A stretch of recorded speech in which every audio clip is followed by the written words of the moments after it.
हिंदू धर्म ग्रंथों में वर्णित 7 ऐसे दिव्य पुरुष हैं जिन्हें अमरता का वरदान प्राप्त है। अर्थात वे सतयुग द्वापर युग से लेकर अभी के समय कलयुग तक भी वे जीवित हैं। वे सभी महापुरुष अष्ट सिद्धियां और दिव्य शक्तियों से संपन्न हैं। लेकिन यह 7 महान दिव्य पुरुष किसी न किसी नियम, वचन या श्राप से बंधे हुए और हम मनुष्य की भांति वह भी मुक्ति के लिए भगवान विष्णु के कल्कि अवतार की प्रतीक्षा में जी रहे हैं। तो आइए जानते हैं वह कौन है वह महापुरुष। नंबर 1, केसरी नंदन पवन पुत्र हनुमान। इन सभी दिव्य पुरुषों में से एक हैं रुद्र अवतार राम भक्त हनुमान जी, जो त्रेता युग से इस धरती पर हैं और कलयुग के अंत तक प्रतीक्षा कर रहे हैं।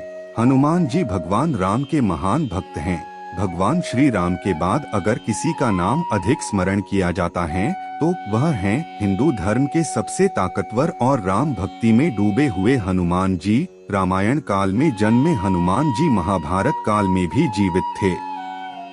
यह तो हम सब जानते हैं कि हनुमान जी को माता सीता द्वारा चिरंजीवी होने का वरदान प्राप्त है और भगवान श्री राम द्वारा इस कलयुग के अंत तक धर्म एवं राम कथा का प्रचार करने की आज्ञा मिली है। तो शायद इसीलिए हनुमान जी के जीवित होने के प्रमाण आज भी कई जगह पर मिलते रहते हैं। इस कलयुग के अंत में जब भगवान कल्कि इस पृथ्वी लोक पर अवतरित होंगे, तब एक समय ऐसा आएगा जब हनुमान जी को पुनः भगवान कल्कि के रूप में राम जी के दर्शन होंगे और तब श्री राम द्वारा दिए हुए वचनों का कार्यकाल भी समाप्त हो जाएगा और हनुमान जी जो भगवान शिव के रुद्र अवतार हैं, वे पुनः शिव में समा जाएंगे। नंबर 2, भगवान परशुराम। इस कलयुग के दूसरे चिरंजीवी महापुरुषों भगवान परशुराम हैं, जो आज भी कहीं ना कहीं इस कलयुग में जीवित हैं।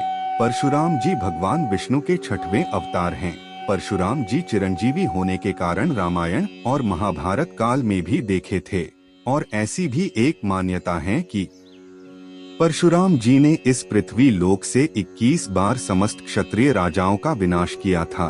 परशुराम जी पितामह भीष्म, कर्ण और गुरु द्रोणाचार्य के गुरु भी थे। पौराणिक कथाओं के अनुसार भगवान कल्कि के गुरु भी परशुराम जी ही होंगे, जो कि कहा जाता है कि आज भी महेंद्रगिरी पर्वत पर तपस्या में लीन होकर कल्कि अवतार की प्रतीक्षा कर रहे हैं। नंबर 3, अश्वत्थामा। तीसरे चिरंजीवी महापुरुष हैं अश्वत्थामा। अश्वत्थामा गुरु द्रोणाचार्य के पुत्र थे, जो आज भी इस पृथ्वी लोक पर मुक्ति के लिए भटक रहे हैं। जब महाभारत का युद्ध हुआ था तब अश्वत्थामा ने कौरवों का साथ दिया था। धर्म ग्रंथों के अनुसार भगवान श्री कृष्ण ने अश्वत्थामा को ब्रह्मास्त्र चलाने के कारण उन्हें कलयुग के अंत तक भटकने का श्राप दिया था। अश्वत्थामा के संबंध में प्रचलित मान्यता है कि मध्य प्रदेश के असीरगढ़ किले में मौजूद प्राचीन शिव मंदिर में अश्वत्थामा रोज भगवान शिव की पूजा करने आते हैं।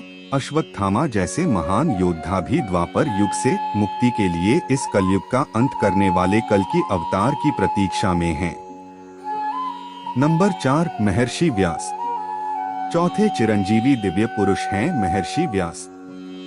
महर्षि व्यास को वेदव्यास के नाम से भी जाना जाता है, क्योंकि उन्होंने ही चारों वेद, महाभारत, 18 पुराण और भागवत गीता की रचना की थी। महर्षि व्यास जी ने कल्कि अवतार के जन्म से पहले कल्कि अवतार के बारे में ग्रंथों में लिख दिया था। महर्षि वेदव्यास बहुत बड़े तपस्वी होने के कारण आज भी वे इस कलयुग में भगवान कल्कि के दर्शन के लिए तपस्या में लीन होकर प्रतीक्षा कर रहे हैं।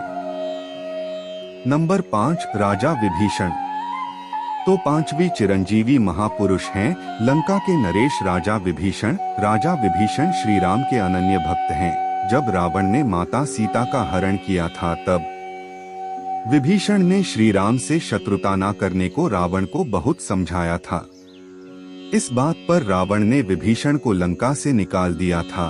तब विभीषण श्री राम की सेवा में चले गए और रावण के अधर्म को मिटाने के लिए धर्म का साथ दिया था। इसलिए भगवान श्री राम ने विभीषण को चिरंजीवी होने का वरदान दिया था, जो कि इस कलयुग के अंत तक वह भी जीवित होंगे। नंबर 6 राजा बलि। राजा बलि के दान के चर्चे तो हर किसी ने सुने होंगे, लेकिन राजा बलि के घमंड को चूर करने के लिए भगवान विष्णु ने ब्राह्मण का वेश धारण कर वामन के रूप में राजा बलि से 3 पग भूमि दान में मांगी थी।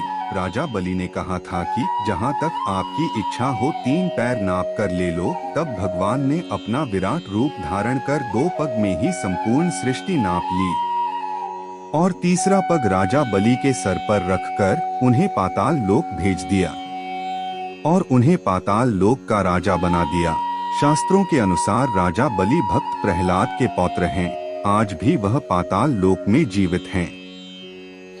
नंबर 7 कृपाचार्य। इस कलयुग के 7वें चिरंजीवी महापुरुष हैं कृपाचार्य। संस्कृत ग्रंथों में कृपाचार्य को चिरंजीवी के रूप में बताया गया है। कृपाचार्य अश्वत्थामा के मामा और पांडवों और कौरवों के युवा स्थिति में आचार्य थे। भागवत के अनुसार कृपाचार्य की गणना सप्तर्षियों में की जाती है। वह उन महान 18 योद्धाओं में से एक हैं जो महाभारत युद्ध के समाप्त होने के बाद भी जीवित थे। वीडियो अच्छी लगी हो तो वीडियो को लाइक और चैनल को सब्सक्राइब जरूर करें।